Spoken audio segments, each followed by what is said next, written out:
RCN. Le son de la différence. Le rendez-vous conso sur RCN avec l'UFC Que Choisir. Et bienvenue dans ce nouveau rendez-vous conso avec Arnaud du FC Que Choisir. Bonjour Arnaud. Bonjour Thomas. Aujourd'hui, on va apprendre à peut-être mieux ou moins dépenser. Et je crois grâce à une méthode particulière qu'on va découvrir ensemble, la méthode des enveloppes. Eh oui, on vient souvent ici vous donner des petites méthodes, des petits tips, des petites façons d'économiser de l'argent, de mieux consommer ou à un prix un peu plus modique. Et finalement, je pensais qu'on pouvait faire un petit sujet aussi sur comment maîtriser les dépenses du quotidien. Ça a une vocation effectivement à prendre aussi conscience de ce qu'on dépense.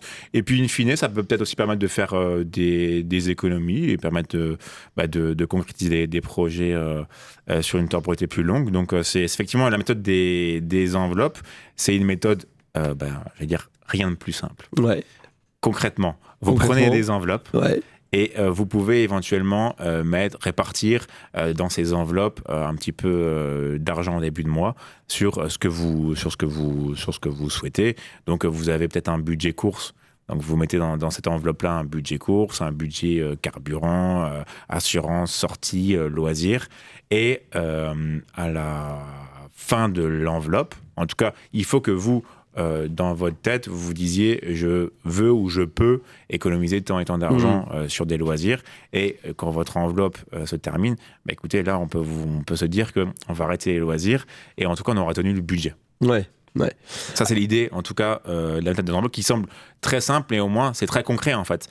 C'est en fait un peu l'idée. Alors bon, je sais qu'on utilise quand même, et moi le premier, de moins en moins... l'argent liquide. Oui, j'allais dire, c'est un peu à contre-courant de ce qui se fait aujourd'hui. On a de plus en plus nos cartes bleues sur le téléphone.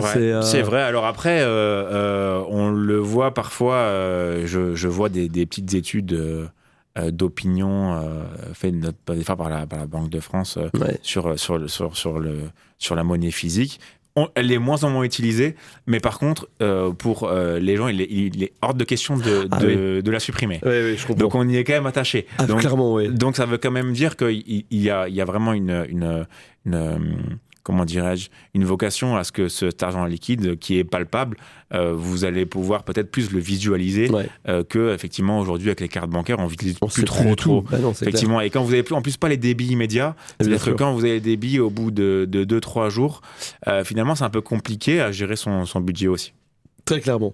D'où vient cette méthode-là des enveloppes, du coup, Arnaud ? Écoutez, c'est comme je vous le disais, c'est une méthode qui vient d'ailleurs des États-Unis. Enfin, c'était démocratisé là-bas. Est-ce que ça a été inventé là-bas ? Je ne sais pas. Mais en tout cas, c'est vrai que ça vient de chez eux. Ça a traversé un petit peu les frontières. Et effectivement, la méthode, elle reprend le principe, comme je vous le disais, où du coup, vous avez des enveloppes physiques, mais ou virtuelles aussi. Parce que là, ce qu'on disait que finalement...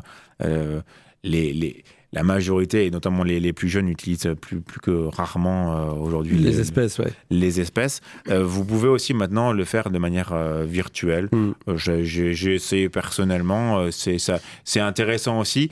Peut-être moins parce que du coup, vous n'avez pas ce côté physique où vous voyez concrètement l'argent partir et à la fin de l'enveloppe, visuellement, vous voyez que l'enveloppe, il n'y a plus rien dedans. Mais ça peut être aussi utile.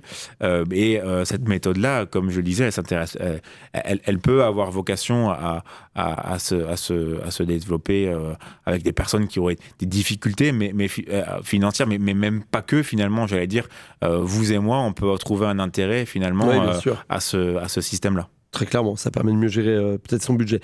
Comment est-ce qu'on s'y prend très concrètement ? Alors, c'est peut-être la première étape, c'est peut-être la plus longue.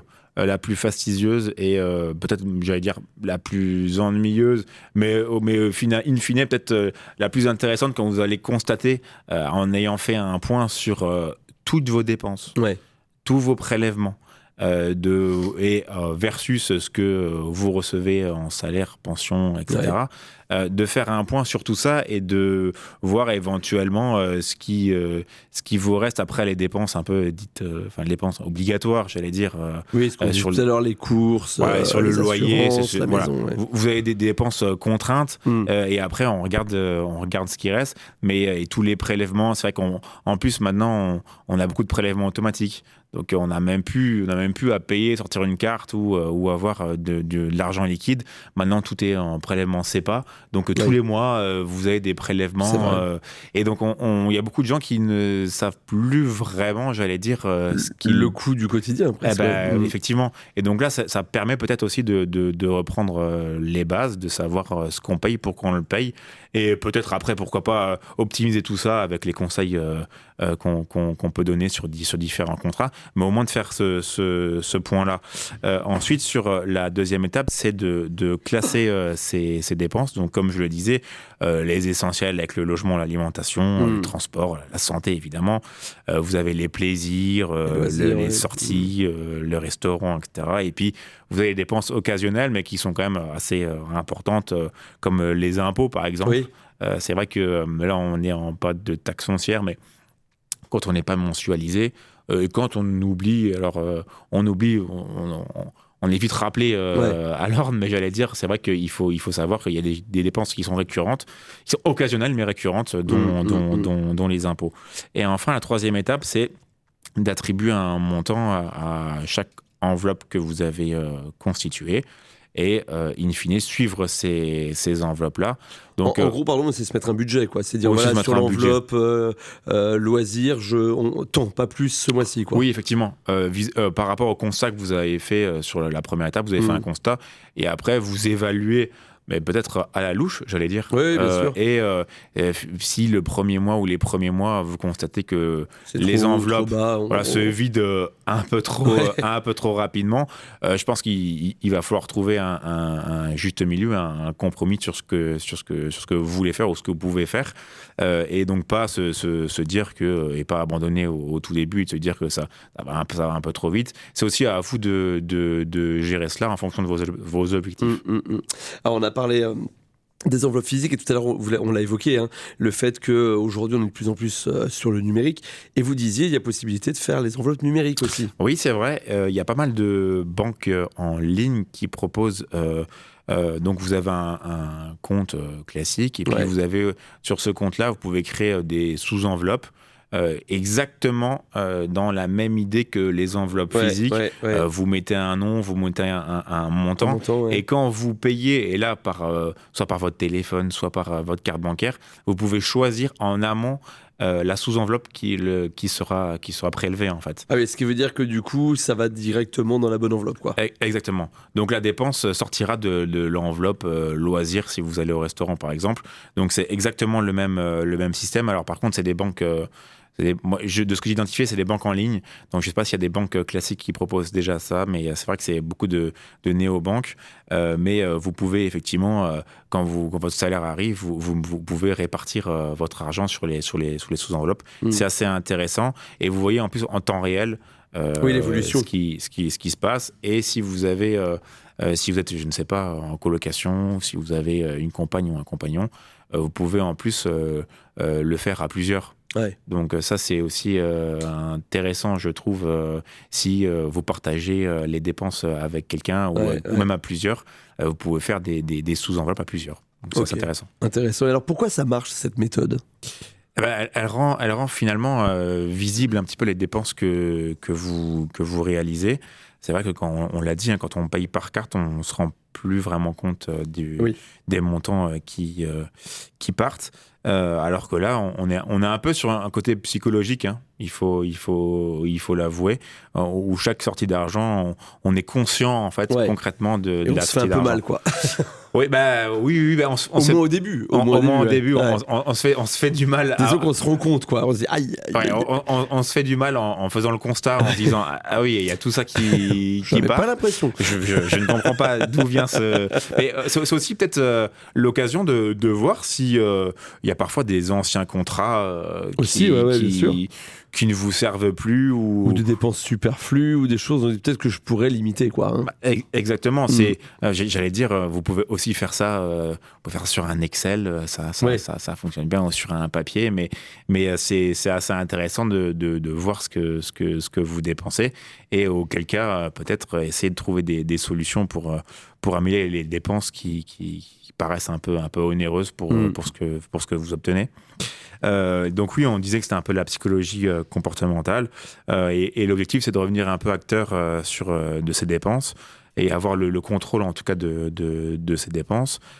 Ça a plusieurs objectifs. C'est vrai que tout ce qui est achat impulsif, et ça c'est vrai que le marketing est assez fort là-dessus. Quand on voit sur les réseaux sociaux, quand on va en magasin, il y a des gens qui sont payés pour réfléchir à nous faire acheter des produits dans l'immédiateté qu'on n'a pas forcément besoin. Et c'est ces achats impulsifs-là qu'on pourrait peut-être limiter. Et ça peut faire une petite somme d'argent à la fin du mois, à la fin de l'année. Ça peut aussi éviter, du coup, pour les découverts, pour celles et ceux qui auraient peut-être des difficultés à finir le mois. Et donc, du coup, in fine, peut-être les agios qui correspondent à ce découvert, parce qu'un découvert, par principe, n'est pas gratuit.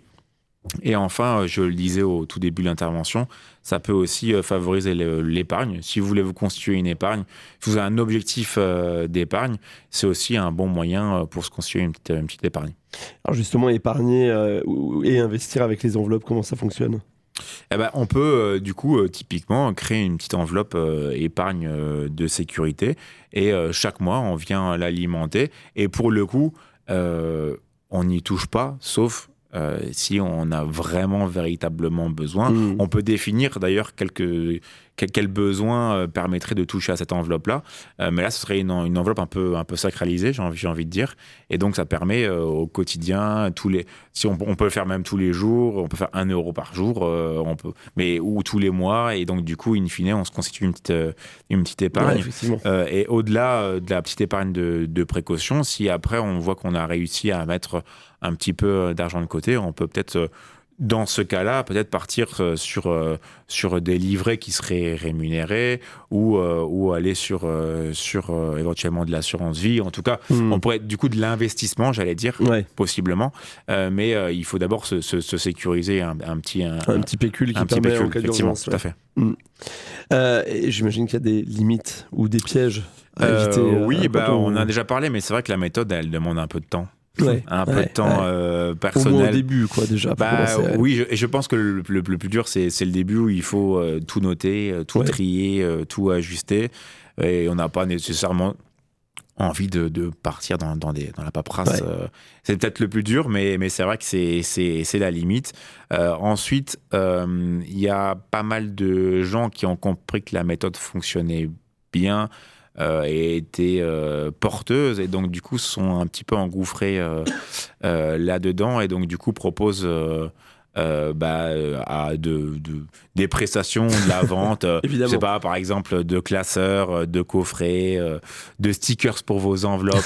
Alors en fait, vous voyez, tout l'objectif de vos enveloppes, c'est justement de partir dans ces dépenses-là, mais dès que quelque chose fonctionne, nécessairement il y a des personnes, et on va pas leur jeter la pierre parce que c'est normal quand il y a... C'est inventif. C'est inventif et du coup ils sont engouffrés là-dedans et donc du coup on peut vous vendre en plus des choses pour vous lancer alors que vous pouvez vous lancer totalement gratuitement dans bien sûr, il suffit de simples enveloppes, un stylo, ni plus ni moins. Et puis un tiroir où on range les enveloppes. Exactement, tout à fait.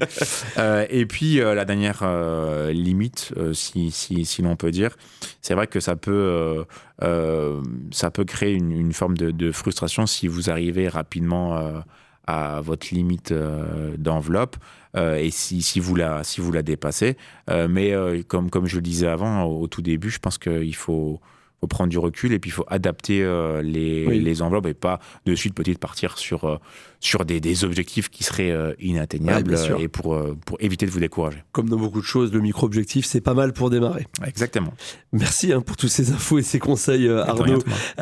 Et vous retrouvez ce genre de conseils facilement, je crois, sur UFC Que Choisir. Oui, écoutez, vous pouvez nous appeler, vous pouvez nous envoyer des mails, vous pouvez avoir un site internet, le site internet est très bien fait où il y a plein de conseils de ce type-là. Ouais. Exactement, ou vous pouvez prendre rendez-vous et venir à l'une de nos permanences. Il n'y a pas de difficulté, on est là pour vous. Et puis si vous voulez réécouter cette chronique en intégralité ou toutes les chroniques déjà diffusées du UFC Que Choisir, vous allez sur le site internet www.rcn-radio.org ou bien sur le site internet de Que Choisir Nancy. Tout simplement. Merci beaucoup Arnaud pour toutes ces infos. Je vous souhaite une belle journée. On se retrouve dans une semaine pour un prochain rendez-vous conso. À la semaine prochaine. C'était le rendez-vous conso sur RCN avec l'UFC Que Choisir.